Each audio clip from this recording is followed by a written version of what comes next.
गिनती अध्याय 9। दूसरी बार फसह का मनाया जाना। इजरायलियों के मिस्र देश से निकलने के दूसरे वर्ष के पहले महीने में यहोवा ने सीनै के जंगल में मूसा से कहा, इजरायली फसह नामक पर्व को उसके नियमित समय पर मनाया करें, अर्थात इसी महीने के 14वें दिन को गोधूली के समय तुम लोग उसे सब विधि और नियमों के अनुसार मानना। तब मूसा ने इजरायलियों से फसह मनाने के लिए कह दिया और उन्होंने पहले महीने के 14वें दिन को गोधूली के समय सीनै के जंगल में फसह को मनाया। और जो आज्ञा यहोवा ने मूसा को दी थी उन्हीं के अनुसार इजरायलियों ने किया। परंतु कुछ लोग एक मनुष्य के शव के द्वारा अशुद्ध होने के कारण उस दिन फसह को न मना सके।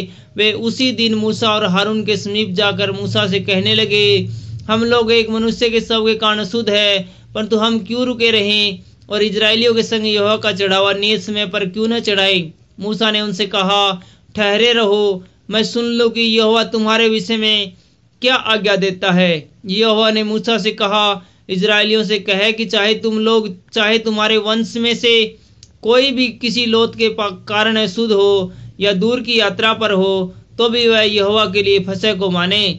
वे उसे दूसरे महीने के 14वें दिन को गोधूली के समय मनाएं और फसह के बलि पशु के मांस को अखमीरी रोटी और कड़वे साग पात के साथ खाए और उसमें से कुछ भी सवेरे तक न रख छोड़े और न उसकी कोई हड्डी तोड़े। वे उस पर्व को फसह की सारी विधियों के अनुसार मनाएं, परंतु जो मनुष्य शुद्ध हो और यात्रा पर न हो परंतु फसह के पर्व को न माने, वह प्राणी अपने लोगों में से नष्ट किया जाए।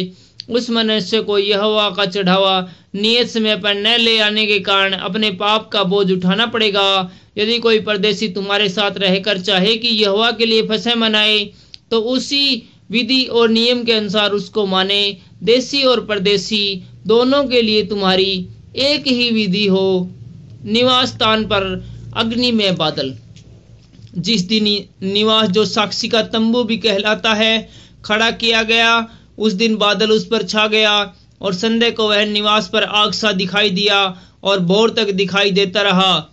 नित्य ऐसा ही हुआ करता था, अर्थात दिन को बादल छाया रहता और रात को आग दिखाई देती थी। और जब जब वह बादल तंबू पर से उठ जाता तब इजरायली प्रस्थान करते थे, और जिस स्थान पर बादल ठहर जाता वहीं इजरायली अपने डेरे खड़े करते थे। यहोवा की आज्ञा से इजरायली प्रस्थान करते थे और यहोवा ही की आज्ञा से वे डेरे खड़े भी करते थे। और जितने दिन तक वह बादल निवास पर ठहरा रहता था उतने दिन तक वे डेरे डाले पड़े रहते थे।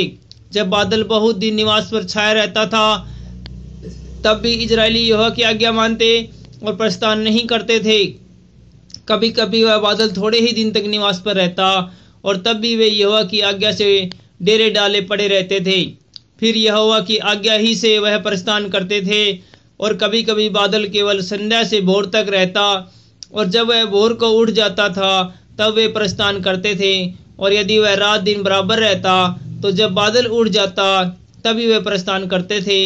वह बादल चाहे 2 दिन, चाहे 1 महीना, चाहे वर्ष भर, जब तक निवास स्थान पर ठहरा रहता तब तक इजरायली अपने डेरों में रहते और प्रस्थान नहीं करते थे। परंतु जब वह उड़ जाता तब वे प्रस्थान करते थे। यहोवा की आज्ञा से वे अपने डेरे खड़े करते रहे और यहोवा ही की आज्ञा से वे प्रस्थान करते थे। जो आज्ञा यहोवा मूसा के द्वारा देता था उसको वो माना करते थे। Thank you.